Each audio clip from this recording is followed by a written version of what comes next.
नमस्कार दोस्तों, कैसे हैं आप सब। मैं दीपिका शर्मा आज आपके सामने एक बार फिर से अपना नया वीडियो लेकर के उपस्थित हुई हूँ। तो चलिए हम शुरू करते हैं अपना आज का नया वीडियो। तो हमने लास्ट टॉपिक जो पढ़ा था वो था हमारा ग्रुप एंड क्लास के बारे में। हमारा जो मेन टॉपिक चल रहा है वो है ग्रुप एंड क्लास। तो ग्रुप एंड क्लास में हमने सबसे पहले ग्रुप क्या है, उसका मीनिंग क्या है, उसकी डेफिनेशंस क्या है, हम इन सारी चीज़ों के बारे में बात करेंगे। तो मैंने अपने पिछले वीडियो में आप लोगों को बताया था कि आखिर ग्रुप क्या होता है, यानी समूह क्या है। अब समूह से हमारा तात्पर्य जो है वो एक ऐसे मूल रूप के समूह से है जिसको हम मूल रूप से लोगों का समूह कहते हैं। मेरे कहने का तात्पर्य ये है कि समूह जब कुछ लोग आपस में मिल करके किसी भी बात के बारे में उस चीज का डिस्कशन कर रहे हों, वो एक समूह कहलाता है। ठीक है, तो एक समूह मूल रूप से लोगों का समूह है। इसे व्यक्तियों में दो या दो से अधिक के संग्रह के रूप में समझा जा सकता है, जो एक साथ आते हैं और एक दूसरे के साथ बातचीत करते हैं ताकि संगठन के उद्देश्यों को प्राप्त किया जा सके। और ये समूह जो है वो एक संगठन की नींव है। A group is basically an assemble of people.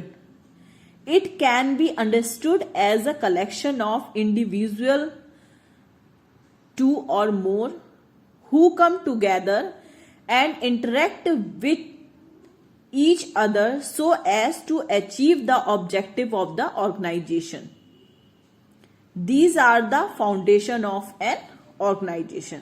मतलब समूह जो हो गया वो कुछ लोगों का मिला जुला आपस में रूप है।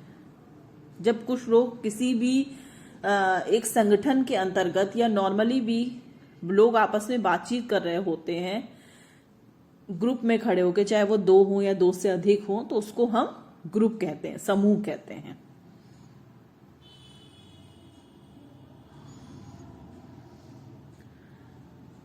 अब बात आती है कि आखिर समूह जो है उसकी विशेषताएं क्या क्या हैं। तो मैंने आप लोगों को जो पिछला वीडियो था मेरा, उसमें मैंने आप लोगों को कुछ कैरेक्टरिस्टिक्स जो थी वो ग्रुप्स की बताई थी कि उसके लक्षण क्या क्या होते हैं। तो सबसे पहले हमने बात करी थी टोटल जो है इसकी लक्षण जो है कैरेक्टरिस्टिक्स ऑफ ग्रुप के, वो 7 होते हैं। फर्स्ट है हमारा आकार यानी साइज, सेकंड है हमारा लक्ष्य यानी गोल, थर्ड है हमारा मानदंड यानी नॉर्म्स, फोर्थ है हमारा संरचना स्ट्रक्चर,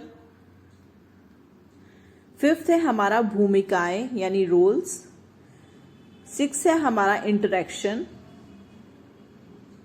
और सेवेंथ है हमारा सामूहिक पहचान। अब हम साइज की बात करते हैं। जो लक्षण है पहला हमारा, तो पहला लक्षण जो है हमारा वो हो गया साइज यानी आकार। तो एक समूह बनाने के लिए कम से कम 2 या 2 से अधिक सदस्यों की संख्या को ही उनका आकार कहा जाता है। अब समूह के सदस्यों की संख्या है 2 या 2 से अधिक या फिर 15 से 20। जितने अधिक सदस्य होंगे उतना ही प्रबंध करना जो है वो धीरे धीरे करके जटिल होता चला जाएगा। सेकेंड पॉइंट है हमारा लक्ष्य यानी गोल्स। तो प्रत्येक समूह के कुछ लक्ष्य होते हैं जो उसके अस्तित्व का कारण होते हैं।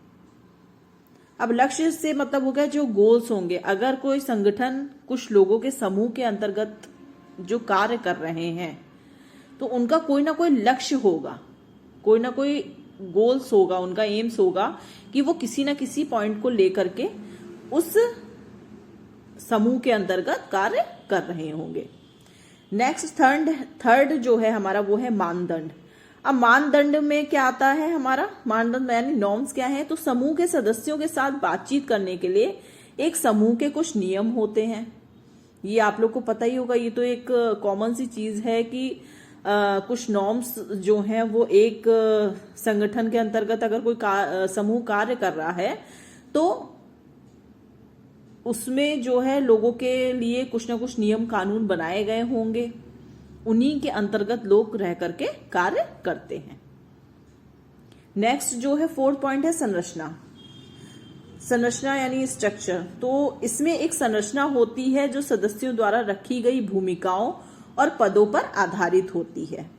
जिस प्रकार से किसी भी कार्य को करने के लिए एक संरचना, एक स्ट्रक्चर उसका तैयार किया जाता है, उसी प्रकार से समूह के अंतर्गत जो लोग कार्य करते हैं उनको उन्हीं की क्वालिफिकेशन हो या उनके आधार पर ही उनकी भूमिकाओं और उनके पदों को नियुक्त किया जाता है कि इसी पद के अनुसार या उनकी क्वालिफिकेशन के अकॉर्डिंग उनको उसी पद की नियुक्ति दी जाती है। नेक्स्ट फिफ्थ है हमारा का भूमिकाएं क्या होंगी। तो भूमिकाएं यानी रोल्स। तो भूमिकाओं में समूह के प्रत्येक सदस्य की कुछ भूमिकाएं और जिम्मेदारियां होती हैं जिन्हें समूह के नेता द्वारा सौंपा जाता है। अब भूमिकाओं से हमारा तात्पर्य हो गया कि क्या क्या रोल्स होते हैं। तो हर समूह का एक लीडर बनाया जाता है, उस लीडर के को ये कार्य सौंपा जाता है कि वो लीडर ही उस समूह के अंतर्गत रह करके उस कार्य के लोगों को उनके कार्यों का बंटवारा करेगा कि आखिर कौन कौन सा कार्य जो है वो समूह के अंतर्गत जो भी कर्मचारी कार्य कर रहे होंगे वो कौन कौन से कर्मचारी कौन कौन सा काम करेंगे। नेक्स्ट जो 6 है इंटरेक्शन। तो इंटरेक्शन का मतलब हो गया समूह के सदस्यों के बीच बातचीत कई तरीके से हो सकती है, चाहे तो वो आमने सामने रहकर बातचीत करें, चाहे वो टेलीफोन पे रहकर बातचीत करें, चाहे वो मौखिक तरीके से बातचीत करें, चाहे वो लिखित तरीके से बातचीत करें या किसी भी अन्य तरीके से, या वो किसी पत्र के माध्यम से बात करें, किसी पेपर के माध्यम से बात करें। तो ये इंटरेक्शन हो गया कि आपस में वो लोग किस तरीके से बातचीत करेंगे। मान लीजिए कोई भी समूह है, कोई भी ग्रुप है, उसको कोई भी लक्ष्य दिया गया है, किसी भी कार्य को पूरा करने के लिए कोई लक्ष्य दिया गया है कि आपको ये कार्य इतने टाइम में पूरा करना है। तो जो समूह के अंतर्गत रहने वाले लोग हैं वो आपस में किस तरीके से आपस में इंटरेक्शन रखेंगे एक दूसरे से। या तो वो अगर एक साथ मिलजुल कर कार्य कर रहे होंगे तो वो आमने सामने एक दूसरे से बात कर लेंगे, अगर वो एक दूसरे से दूर होंगे तो वो टेलीफोन के माध्यम से बात कर लेंगे, या फिर कोई लिखने के तरीके से लिखित तरीके से बातचीत कर लेंगे, या फिर अन्य तरीके हो गए कि किसी को पत्र लिख करके बातचीत कर लेंगे। तो ये हो गया इंटरेक्शन कि आपस में वो कैसे इंटरेक्शन करते हैं, एक दूसरे से किस तरीके से किस माध्यम से वो बात करते हैं। नेक्स्ट है हमारा 7th पॉइंट।